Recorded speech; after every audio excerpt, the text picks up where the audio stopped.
দেখে বলতে কুল্লিল মুমিনিনা ইয়াগুদ্দুনা মিন আবসারিহিম। আল্লাহ বলেছেন মুমিন পুরুষের দৃষ্টি থাকবে নিচের দিকে। আমাকে দেখার অধিকার তোর ভাইয়ের আছে, তোর জন্য আমাকে দেখা জায়েজ নাই, ঘর থেকে বের হয়ে যা। এই কথা বলে না কেন?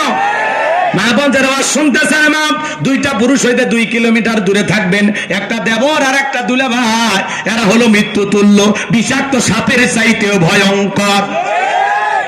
আজকে মা বোনেরা নির্যাতনের শিকার হয়, কারো কাছে বলতে পারে? জোরে বলেন, বলতে পারে?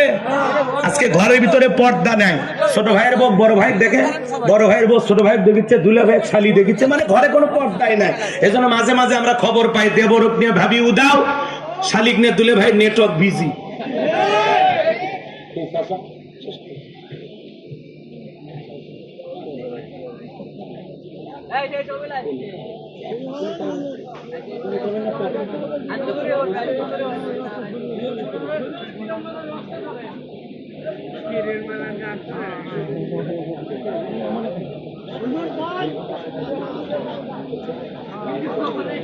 কষ্ট হচ্ছে আপনাদের না?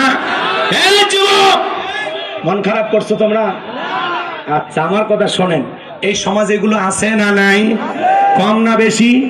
আজকে যুব সমাজকে চরিত্র নষ্ট করার মূল যে অস্ত্র, তার নাম হলো এই মোবাইল। এই মোবাইলের ওজন কম, কিন্তু মোবাইলের মাধ্যমে পাপের ওজনটা অনেক বেশি। কথা বলে ঠিক কিনা? আজকে যুবক যুবতী তরুণ তরুণী রাতের আধারে একা একা ঘরের জানালা দরজা লাগায় মোবাইলে উল্টাপাল্টা ভিডিও। মোবাইলের ওজন কম, কিন্তু মোবাইলের মাধ্যমে পাপের ওজনটা অনেক বেশি। কথা বলেন ঠিক কিনা? এই সমাজে আছে না নাই? জোরে বলেন, আছে না নাই? আপনাদের এলাকায় নাই? আমি কি এক লাইন বলবো? দেশে মোবাইল আইছে, চিঠি বন্ধ।